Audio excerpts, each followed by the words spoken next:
ओम श्री सत्य गुरुदेवाय नमः। मित्र भगवान की खोज कैसे करें? भगवान ने बताया कि देखो, एक भगवान के अलावा और कोई हमारा मित्र नहीं है। धन, स्त्री, पुत्र, इनमें जो हमने चित्त लगा रखा है, लेकिन विपत्ति में हमारे काम नहीं आएगा कोई। क्योंकि देखो, स्त्री चाहे जितना भी तो किसी से प्रेम करती हो, हाय हाय करेगी, लेकिन अगर तुम पीड़ा में चले गए, कोई तुमको बीमारी हो गई, कोई तुम्हारे अंदर कोई रोग हो गया, कोई तुमको अंदर से, भगवान ने कहा, कोई चिंता हो गई, वो स्त्री वहां तक पहुंच नहीं पाएगी। बाहर से चाहे हाय हाय करे, ऐसा नहीं है कि स्त्री कोई काम की भी नहीं। बताया शास्त्रों में दिया कि स्त्री के जैसा कोई वफादार नहीं होता। क्योंकि स्त्री अपने पति को अगर एक रोटी भी हो तब भी वो आधी खिलाकर ही खाएगी। और कैसी भी समस्या, कैसी भी स्थिति हो, जो धर्मपरायण स्त्री होती वो त्याग नहीं करती अपने पति का। वो जानती है कि हमारा पति ही हमारे उद्धार का कारण है। अगर उसने त्याग किया तो सबसे पहले उसका धर्म ही उसको नीचे की ओर फेंक देता है। तो इसलिए बताया, धन भी रुपया पैसा ही रख लो। रुपया पैसा तुम्हारे पास कितना भी हो, लेकिन फिर भी अगर तुम्हें भूख लगी तो वो रोटी नहीं बन जाएगा। तुम रोओगे तो वो रोने नहीं बैठ जाएगा। तुम हंसोगे तो हंसेगा नहीं। तुम भले को उसको पा करके इतना खुश हो लो कि हमारे पास इतना रुपया है, हम तो चाहें तो 1000 नौकर लगा सकते हैं, किसी को भी हम खरीद सकते हैं, कोई भी काम किसी से हम करवा सकते हैं। लेकिन धन के अंदर ऐसी कोई इच्छा नहीं। वो जैसे ही तुम्हारे से छुटेगा वो दूसरे के पास तुरंत चला जाएगा। वो नहीं विचार करेगा इस कितना ये हमको पा करके कितना खुश हुआ था, इसको कितना सुकून हुआ, कितना संतोष हुआ था, हमको पाकर कितना अपने अंदर शक्ति महसूस करता था, ये सब वो विचार नहीं करेगा। तुरंत जैसे ही कोई भी कारण बना, चाहे मृत्यु कारण बने, चाहे कोई बीमारी कारण बने या धोखा कारण बने, कुछ भी कारण बने, लेकिन वो तुरंत ही वो दूसरे के पास चला जाता है। इसलिए भगवान ने बताया वो तुम्हारे काम का नहीं। रही बात पुत्र की, पुत्र को ही गुरु कहते हैं। समझ लो, पुत्र क्या है?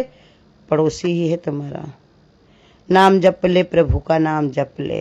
क्यों गर्व करे बेटे का, बेटा पड़ोसी बन जाएगा। एक समय ऐसा आता है जब बेटा खुद विवाह होता है तो वो कहता है कि जो है हम क्यों इनसे हर काम पूछ पूछ के करें, हम ही सब इनका क्यों करें। इन्होंने तो जो भी किया तो इनका कर्तव्य था, लेकिन हम इतना क्यों करें, हमको क्या जरूरत है। अब हम जवान हो गए, हमको क्या जरूरत है, पराधीनता भी हमारी कोई नहीं कि इनसे पूछ के सब काम करें। तो गुरु कहते तब चित्त को जो है बड़ा ही दुख होता। तो कहते इसमें चित्त लगा के तुम विपत्ति में ये सब तुम्हारे काम नहीं आएंगे। सबसे पहले यही सब भागेंगे। जिनके कहां तुमने इतना सब कुछ, गुरु कहते इकट्ठा कर रहे हो, जिनके लिए इतना परेशान हो रहे हो, सबसे पहले वही तुम्हारा साथ छोड़ देंगे। जैसे भगवान ने बताया क्या होता है कि जैसे पक्षी रात को आकर पेड़ पर बसेरा करते हैं और दिन उगते ही उड़ जाते हैं, वैसे ही हालत कुटुंब की समझनी चाहिए। कहा जैसे पक्षी होते हैं, पेड़ पर आके रात में बैठ जाते हैं। कौन से पेड़? जिसमें घने होते हैं पेड़। अब अगर पेड़ों में आग लग जाए तो पंछी सबसे पहले भागते कि नहीं भागते? घर में आग लग जाए तो चूहा अपने बिल छोड़कर पहले ही भाग लेते हैं। ऐसे ही भगवान ने बताया कि हमारा साथी कोई बन नहीं सकता। एक परमात्मा मित्र के अलावा और मेरा कोई साथी नहीं है। दुख पाने पर भी सामने वाले को कड़वे वचन नहीं कहने चाहिए। ऐसे किसी काम में बुद्धि नहीं लगानी चाहिए जिससे दूसरे का द्रोह होता हो। ऐसी वाणी नहीं बोलनी चाहिए जिससे लोग को उद्वेग पैदा हो। जैसे भगवान बता रहे कि संसार में जो है इंसान इसी में रमा रहता है, अपने सुख में दूसरे को ऐसे वचन कह देगा जिससे उसके सीधे दिल पर ही लगे। लेकिन संत महात्मा लोग क्या बताते हैं कि कभी भी सामने वाले को कड़वे वचन नहीं कहने चाहिए, क्योंकि सामने वाला जो है वो दूसरा और कोई नहीं है, स्वयं तुम्हारा अपना स्वरूप है, स्वयं परमात्मा है। वो सामने आया है रूप बदल कर। तुम उसको नहीं पहचानते हो तो कड़वे वचन बोल देते हो। कहा किसी काम में बुद्धि लगानी नहीं चाहिए। कहा ऐसे जो तुमको शोभा ना दे, ऐसे किसी भी काम में अपनी बुद्धि को लगाना नहीं चाहिए। दूसरे पर द्रोह माने क्या होता, अपने अंदर कलुषता रखना नहीं चाहिए। और वाणी ऐसी बोलो कि जो सबको सुख दे, ना कि उद्वेग पैदा करे। जो असंतोषी है वही दरिद्र है, जो इंद्रियों के वश में है वही कृपण है, और जिसकी बुद्धि विषयों में फंसी नहीं है वही स्वतंत्र है। जो असंतोषी है, जिसके पास संतोष नहीं है, तो चाहे जितना उसके पास हो जाए लेकिन वो दरिद्र का दरिद्र रहता है।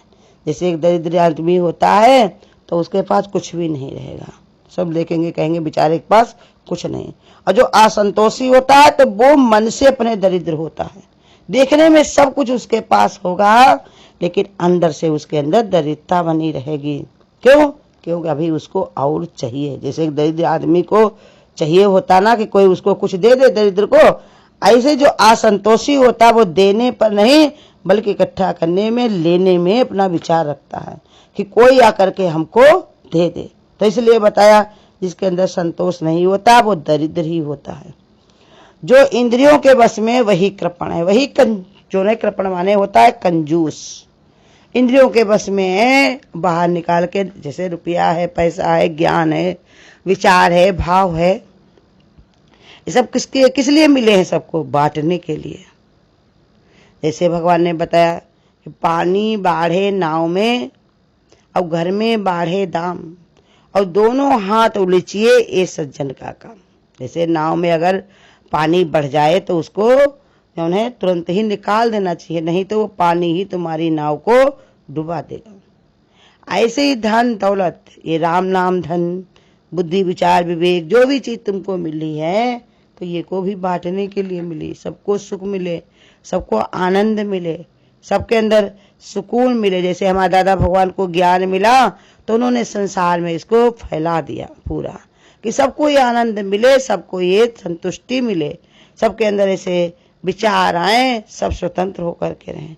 तो इसलिए बता रहे भगवान कि अगर उसके अंदर ऐसी बुद्धि में जो फंसा हुआ है, इंद्रियों के बस में है, तो वो कृपण ही है, माने कंजूस ही है। मिला भी है, भगवान ने दिया भी, समय दिया, मौका दिया, बुद्धि दी, विचार दिया, सही सोच दी, कोई संत महात्मा की शरण दी, संतों का संग दिया, लेकिन फिर भी उसका सदुपयोग ना करके वो अपने में ही रखता है, तो कहते वो कृपण ही है। अब जिसकी बुद्धि विषयों में फंसी हुई नहीं है वही स्वतंत्र है। संसार में ऊपर से बंधन कितना भी कोई लगा दे, लेकिन मन में अगर बंधन नहीं है तो वो स्वतंत्र ही है। सब कोई स्वतंत्र है। ऊपर से शरीर में अगर कोई बांध के रख भी दिया जाए, लेकिन उसका मन भगवान में रमा है, उसको कोई बांध नहीं सकता। एक बार क्या हुआ, भगवान जो है रासलीला रच रहे थे और सब गोपियों को बुलाया भगवान ने, सब गोपियों को बुलाया भगवान ने। भाई सब तो आ गई, एक गोपी थी, उसके पति उसको आने नहीं, उन्होंने कहा तुम नहीं जा सकती। उसको खटिया में बांध करके और वहीं बाहर कुर्सी पर डंडा लेकर के वो बैठ गया, कहा तुम जा नहीं सकती। अब वो गोपी का मन तो वहीं भगवान में लगा हुआ कि देखो कैसे भगवान की रासलीला हो रही होगी, सब लोग कितना मगन हो रहे होंगे, कितना खुश हो रहे होंगे, कितना सब सत्संग भजन, मतलब वहां भगवान को देख करके कितना सब लोग खुश हो रहे होंगे। ऐसे करके जो गोपी थी वो भाई उसी में मगन मन लगा रखी थी। भगवान ने लीला रची, अब ऐसी गोपी को शक्ति दे दी। गोपी ने क्या किया, शरीर तो यही छोड़ दिया और अपने अंदर से जीवात्मा लेकर के वो रासलीला में चली गई। उसको भगवान ने, भगवान की लीला भाई कौन जानता है। वो बढ़िया से वहां जब पहुंची, जाके रात भर उसने वही जीव जो था उसी को शरीर भी भगवान ने स्वतंत्रता से बना दिया और बढ़िया रात भर वो रासलीला करती रही। और सुबह सब गोपियां जब सब जाने लगी तो उसका मन ही नहीं हुआ आने को इतना रासलीला में, क्योंकि बहुत प्रेमी थी भगवान के, आने को तैयार नहीं। अब भगवान ने कहा इसका शरीर तो वहां पड़ा हुआ है, जीव यहाँ आ गया, अगर घर परिवार ने इनको देख लिया तो सब दाह क्रिया करना कर दें कहीं, इसलिए भगवान खुद ही जा करके उसमें प्रवेश हो गए कि गोपी जब अपने घर आएगी तब आएगी, तब तक हम चले जाए, नहीं तो कहीं ऐसा ना हो इसके शरीर को जला दिया जाए, फूंक दिया जाए, गाड़ दिया जाए। भगवान ने आकर के उसी शरीर में प्रवेश कर लिया और वहीं में आके सुबह के जो कार्य थे, झाड़ू बहारू, बर्तन धुलना, काम करना, ये सब कुछ भगवान सब करने लगे। गोपी जब उसका मन हुआ, जब सब लोग बिल्कुल चले गए, बहुत देर बाद सोच साज के जब आई तो देखा स्वयं भगवान उसके शरीर में बैठ करके सब कार्य को कर रहे थे। उसके चरणों में गिर पड़ी भगवान के और सबको चिल्ला चिल्ला के बताने की लगी कि देखो स्वयं भगवान ही सारा कार्य करने के लिए है। अब तुमने हम पर बंधन डाला हुआ था, लेकिन ये बंधन तुम्हारा हमारे शरीर तक ही रहा, लेकिन हमारा मन तो, हमारी तो जीव जो है वो भगवान के पास चला गया। ऐसे बता रहे कि जब तक तुम्हारे अंदर से तुम्हारे अंदर भगवान की भक्ति नहीं होगी तो तब तुमको फंसे फंसे ही रहोगे। और जिस दिन तुमको समझ में आ गया तुम्हारे बुद्धि में, उसी दिन तुम स्वतंत्र हो जाओ कि जितने भी विषय हैं वो विष के समान हैं, दुखदाई हैं। आज हमको बड़ा अच्छे लगते हैं, लेकिन भगवान ने कहा है तो सब विनाशी ही, छोड़ने वाले ही।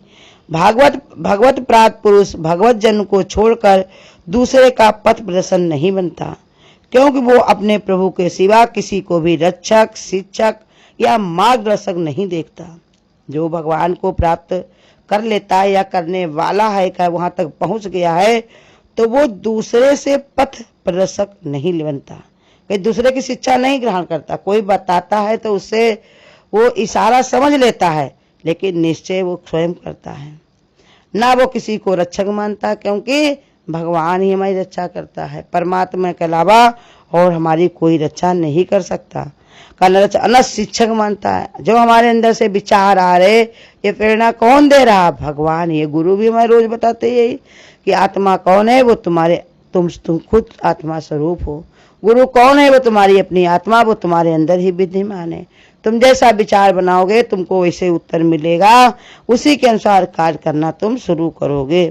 शिक्षक और मार्गदर्शक भी नहीं देखता, क्योंकि जब तक तुम्हारे अपने अंदर भगवान ने कहा विचार नहीं आते, श्रुति में शब्द नहीं आते, तब तक तुम इधर उधर भटकते रहते हो। और जिस दिन तुम्हारे अंदर ऐसे सच्चे भाव आ जाता, विचार आ जाता है, तो वो अपने रास्ते पे चल जाता, कहता है भगवान ने ही हमको रास्ता दिखाया है और भगवान ही हमको मंजिल तक पहुंचाएगा। हरिओम। अगर आपको आज की वीडियो अच्छी लगी हो तो वीडियो को लाइक और शेयर करना ना भूलें। आगे की वीडियोस देखने के लिए चैनल को सब्सक्राइब करें और नोटिफिकेशन बेल को ऑन